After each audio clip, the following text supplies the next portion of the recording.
एक बार फिर हम आप सभी के लिए एक नई वैकेंसी के बारे में जानकारी लेकर आए हैं।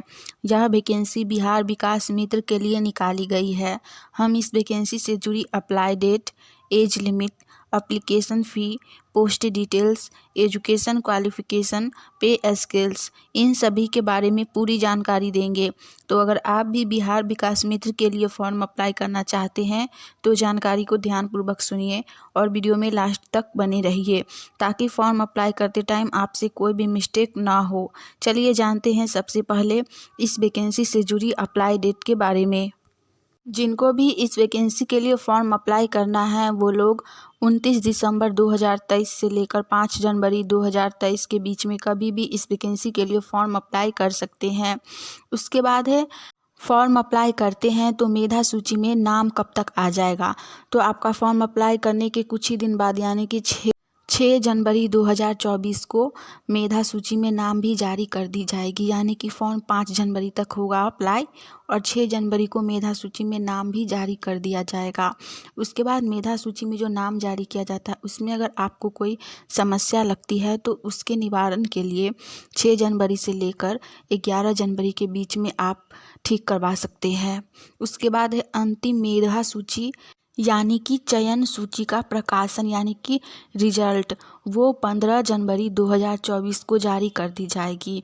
और उसके बाद है नियोजन पत्र वितरण या फिर शपथ ग्रहण या फिर प्रशिक्षण सह उन्मुखीकरण यानी कि फाइनल रिजल्ट होने के बाद शपथ ग्रहण 15 जनवरी 2024 को ही करवा दिया जाएगा। यानी कि जिस दिन फाइनल रिजल्ट आएगा उसी दिन करवा दिया जाएगा। तो इस वैकेंसी में सारे प्रोसेस बहुत ही जल्द हो रहा है। 1 महीना के अंदर ही फॉर्म अप्लाई होने के साथ साथ जॉब भी हो जाएगा। तो आप लोग फॉर्म अप्लाई ज़रूर ही कीजिए। इसके बाद हम लोग जानेंगे इस वैकेंसी से जुड़ी एज लिमिट यानी कि आयु सीमा के बारे में। इस वैकेंसी में मिनिमम एज यानी कि न्यूनतम उम्र 18 वर्ष रखी गई है और मैक्सिमम एज यानी कि अधिकतम उम्र 60 वर्ष रखी गई है। जिनका भी एज 18 वर्ष से लेकर 60 वर्ष के बीच है वो लोग इस वैकेंसी के लिए फॉर्म अप्लाई कर सकते हैं। इस वैकेंसी में मैक्सिमम एज बहुत अधिक है तो आप लोग फॉर्म अप्लाई ज़रूर कीजिए। इसके बाद हम लोग जानेंगे इस वैकेंसी से जुड़ी शैक्षणिक योग्यता यानी कि एजुकेशन क्वालिफ़िकेशन के बारे में। इसमें शैक्षणिक योग्यता बहुत ही कम रखी गई है। अगर आप लोग मैट्रिक या समकक्ष पास हैं यानी कि अगर आप लोग 8वीं और 10वीं पास हैं तो इस वैकेंसी के लिए फॉर्म अप्लाई कर सकते हैं। साथ में आपका एज 18 से 60 वर्ष के बीच ही होना चाहिए तो ही आप फॉर्म अप्लाई कर सकते हैं। साथ ही प्रत्येक पंचायत एवं क्लस्टर में महादलित की बहुलता पहले से निर्धारित है। आवेदक महादलित परिवार से होगा। पंचायत वार्ड समूह में जिस महादलित जाति की बहुलता होगी लिस्ट जाति के अभ्यर्थी का चयन किया जाएगा। जिस पंचायत या वार्ड समूह से विकास मित्र का चयन किया जाना है वहीं के निवासी अर्थात गोपालपुर पंचायत के अंतर्गत निवास करने वाले निवासी से ही आवेदन पत्र प्राप्त किया जाएगा और उन्हें ही चयन किया जाएगा। ये सभी क्वालिफ़िकेशन रखी गई है। अगर ये सभी आपके पास हैं तो आप लोग फॉर्म अप्लाई कीजिए। जॉब होना बहुत ही आसान है, ज़रूर ही हो जाएगा। इसके बाद हम लोग जानेंगे कि फॉर्म अप्लाई करते टाइम आपके पास क्या क्या डॉक्यूमेंट होना चाहिए। तो सबसे पहला है मैट्रिक का आपके पास अंक पत्र यानी कि मार्कशीट होना चाहिए और मूल प्रमाण पत्र होना चाहिए, उसका जीरोक्स पेपर। उसके बाद अगर जो लोग मैट्रिक नहीं किए हुए हैं उनके पास 8वीं का सर्टिफिकेट होना चाहिए तो ही इनको फॉर्म अप्लाई करने दिया जाएगा। साथ में जाति प्रमाण पत्र, निवास प्रमाण पत्र और आपका आधार होना चाहिए, तब आप फॉर्म अप्लाई कर सकते हैं। फॉर्म अप्लाई करते टाइम ये सभी डॉक्यूमेंट आप अपने पास रखिएगा क्योंकि फॉर्म अप्लाई करते टाइम ये सभी डॉक्यूमेंट आपसे मांगे जाएंगे। इसके बाद हम लोग जानेंगे इस वैकेंसी के लिए फॉर्म अप्लाई कैसे करना है। तो इसके लिए फॉर्म ऑफलाइन के माध्यम से अप्लाई होगा।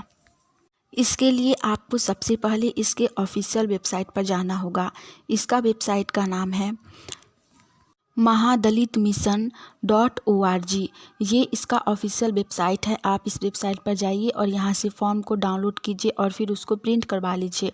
उसमें जो भी डिटेल्स दिया गया है आप उन सभी डिटेल्स को सही प्रकार से भरिए और उसमें जो भी डॉक्यूमेंट का ज़रूरत है वो सभी डॉक्यूमेंट का जेरॉक्स पेपर आपको फॉर्म के साथ लगाना है। जो जो डॉक्यूमेंट अभी हमने आपको बताया है वो सभी फॉर्म के साथ आपको रख देना है। उसके बाद इसके एड्रेस पर पोस्ट करना होगा या फिर आप इस एड्रेस पर जाकर हैंड टू हैंड जमा भी कर सकते हैं। इसका एड्रेस है कल्याणपुर प्रखंड मुख्यालय का कार्यालय। यहाँ पर आप लोग सुबह के 10:30 बजे से लेकर शाम के 3 बजे तक फॉर्म जाकर जमा कर सकते हैं या फिर इसके एड्रेस पर पोस्ट कर सकते हैं। इस वैकेंसी से जुड़ी और अधिक जानकारी के लिए आप इसके कार्यालय से संपर्क भी कर सकते हैं। हमने इस वैकेंसी से जुड़ी सारी जानकारी दे दी है। अगर आपको यह जानकारी अच्छी लगी तो वीडियो को लाइक कीजिए। साथ ही आने वाली ऑनलाइन या ऑफलाइन सभी प्रकार की वैकेंसी की जानकारी अगर सबसे पहले चाहते हैं तो आप सभी का अपना चैनल इंडिया नंबर 1 GKGS को सब्सक्राइब करके नोटिफिकेशन ऑन कर लीजिए ताकि हम जैसे ही एक नई वैकेंसी की जानकारी लेकर आए तो वो सबसे पहले आप तक पहुँचे और आप उस वैकेंसी के लिए फॉर्म अप्लाई करके जॉब की तैयारी कर सकें। लास्ट हम लोग जानते हैं इस वैकेंसी से जुड़ी पोस्ट डिटेल्स के बारे में। इसमें सिर्फ एक ही पोस्ट है और वो भी चमार कास्ट के लिए, यानी कि SC वर्ग में आते हैं चमार कास्ट, वही इसके लिए फॉर्म अप्लाई कर सकते हैं। और जिनका पंचायत गोपालपुर कल्याणपुर में पड़ता है वही लोग इसके लिए फॉर्म अप्लाई कर सकते हैं। तो जो भी लोग गोपालपुर कल्याणपुर से हैं वो लोग इस वैकेंसी के लिए फॉर्म अप्लाई ज़रूर कीजिए। चलिए आज के लिए इतना ही। मिलेंगे हम आप सभी से फिर से एक नई वैकेंसी की जानकारी के साथ। जय हिंद।